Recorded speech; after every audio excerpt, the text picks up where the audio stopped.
Hi, thanks for tuning in to Salem Times News. This is Chelsea Elliston speaking, and I'll be bringing you all the information and the chaos that goes down in Salem. You know, we always begin Salem News Times with the advertisement of the month, which is the Holy Bible. Lord knows I love him some Jesus, and I knows y'all love some Jesus too. Good Christian folks, or whatever your religion may be.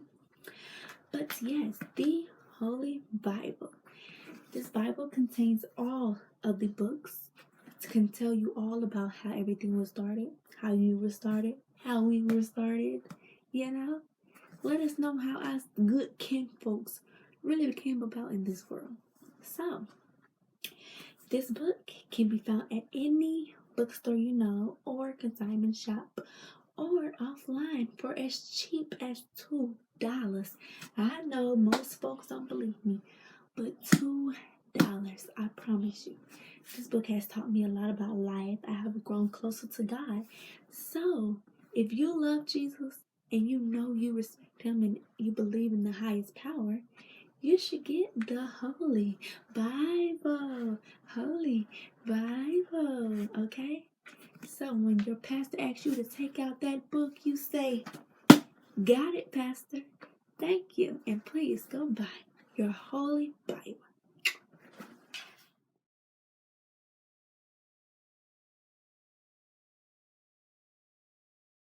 Now, let's talk about the biggest issue of them all that's going on right now in Salem.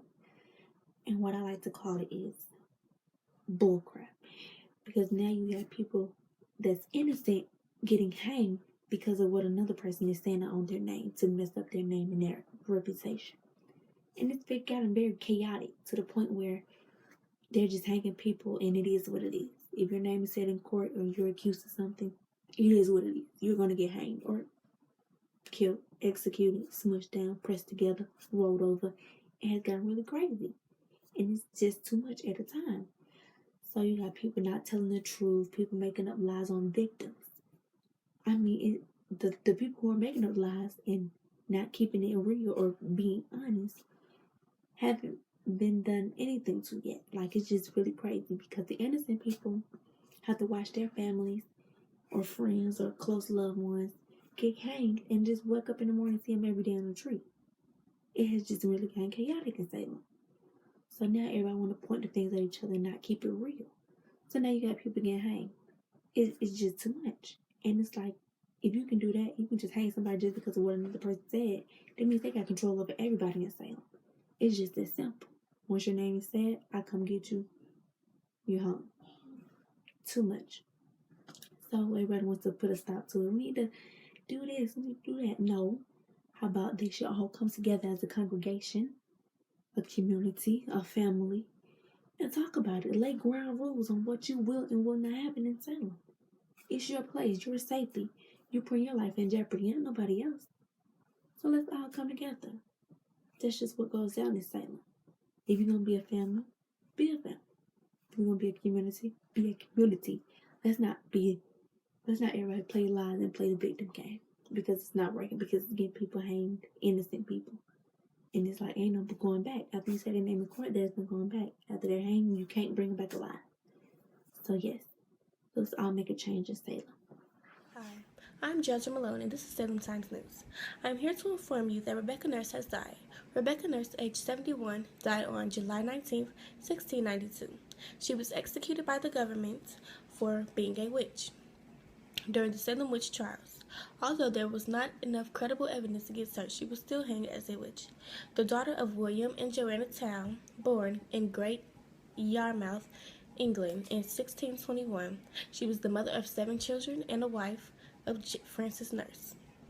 Rebecca was the pillar of the church, and she was beloved and admired in Salem. She was a woman of God, and that's why her conviction was such a surprise to all of us. Rebecca Nurse will always have a place in our hearts.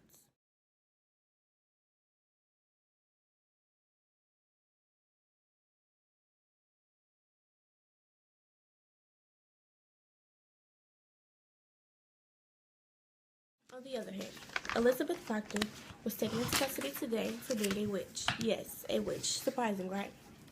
Elizabeth Proctor was convicted. was accused by Abigail Williams. Abigail Williams was having dinner with the court officials, and while at this dinner, she found a needle in her belly. She immediately accused Elizabeth Proctor, and they immediately searched her home. While searching her home, they find a poppet. Not only a poppet, but a poppet with a needle in its belly. This poppet, they believe, have something to do with Abigail's needle in her stomach. So, she was taken into custody. She was taken into custody and she would have died along with the others, but she was pregnant. Martha Corey was also taken into custody. She was taken into custody because of something that her husband said about her. He informed the courts, or the ministers, that she was hiding books. He didn't know that he was setting his wife up for death, and this was definitely misunderstood. While in court, Giles Corey was definitely upset about what he had done to his wife. He informs the court that a man, an honest man, came across him and informed him that Thomas Putnam had something to do with his daughter crying out Jacobs. Jacobs owned a lot of land, and of course, that's all Thomas Putnam cared about. Thomas Putnam was the only person that had enough money to buy this land from Jacobs.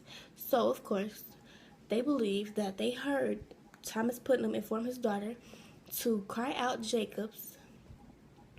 And so the court went along asking who this honest man may have been. Of course, Giles Corey did not say a word. Giles Corey refused to tell and plead his case, so they pressed him until he would do so. Instead of pressing him to plead, they pressed him to death.